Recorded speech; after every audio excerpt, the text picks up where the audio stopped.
Бүгін біздің бейнелеу өнеріндегі шедеврлер тарихы туралы бейнесюжеттер аясында кәсіби емес, бірақ өте талантты және біздің өңір үшін маңызды автордың жұмыстары мен шығармашылығы туралы айтамыз. Шәңгерей Ибраевтың тағдыры өнертанушылардың «суретшілер жаралмайды, олар дүниеге келеді» деген сүйікті сөздерінің тағы бір дәлелі. Ол 1928 жылы Зайсан қаласында туылған. Туылғанынан бастап-ақ суретші әлемді түс пен сызықта көруге арналғандай. Оның өмір жолы екіге бөлінген. Біреуі оның барлық қуаныштары мен қиындықтары нақты кеңістік пен уақытта болса, екіншісі оның суреттерінің жазықтығында өтті. Оның анасы Бәтен Ибраева кішкентай ұлының Семей қаласының көне ғимараттарын қалай жақсы көретінін, бағандарды, барельефтерді, құйылған металл торларды сағаттап қарап отыратындығы, сурет салуға деген құштарлығы соншалықты ата-анасы қабырғаларды ақтап, қажетті сия мен қарындаштарды алуға тура келетіндігін есіне алды. 14 жасар жасөспірім Шәңгерей Семей кинотеатрларында афишалар салған, ал әскерде танымал суретші, дизайнер болған. Шынайы өмірде оның отбасының шешімімен Шығыс Қазақстан облысының қаржы басқармасының бастығына дейін экономист ретінде мансап жасауға мәжбүр болды. 1975-88 жылдары Шәңгерей Ибраевтың қолынан облыстың барлық қаржы ағындары өтті.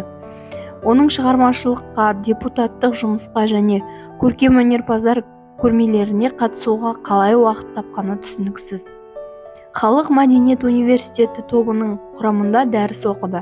Облыстың ең шалғай аудандарына көшпелі көрмелер өткізді. Бақытымызға орай, отбасында суретшіге деген толық түсіністік болды. Оның жұбайы Нұрбану Ивановна, оның туыстары, әсіресе ұлы Сәкен, жалғыз бухгалтерлік есеп емес, әкесінің кескіндеме жұмыстары олардың отбасының басты мұрасы екендігін түсінетін. Біздің бірегей суретші, экономист оқытушымыз үшін іс-сапарлар пленерлерге айналатын.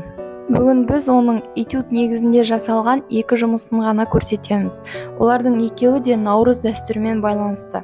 50-60 жылдары облыстың шалғай аудандарында наурыз көженің көшеде ашық отта қалай дайындалып жатқанын көруге болады. Бұл ерекше тағамның 7 түрлі қоспадан су, ет, тұз, тары, күріш, құрт, айран және әрқашан алдағы жылға өркендеудің символдық тілегі болды. Көктем мен жазда жақсы ауа райында қазақ жігіттері мен қыздары ақсүйек ойынын ойнады. Біздің суретші осы тұрмыстық көріністерді әдемі және романтикалық түрде жазады.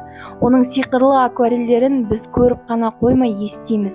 Шәңгерей қыздың күлкісін, жылқылардың күрсінуін, көктемдегі бақытты адамдардың үнсіз сөйлесуін бояумен жеткізеді. Кәдімгі акварель мен оның щеткасы қазаннан шыққан ақ буды ғана емес, сонымен қатар отта дайындалған тағамның ерекше иісін де бейнеледі. Микротолқынды пештері, планшеттері мен айфондары бар көпқабатты үйлерде тұратын заманауи жастар көктемнің жылы шуағы мен шөптері, гүлдердің иісін түсіне бермейді. Қазақтың ақсүйек ойыны осындай табиғат аясында ойналады. Ол жалғыз ойын емес, ол жерде табиғат пен жастардың арасында махаббат жатқаны білінеді. Қазір Шәңгерей Ибраевтың жолы өз отанын жақсы көрді және бұл махаббатты бәрімізге әдемі түрде өсиет етті.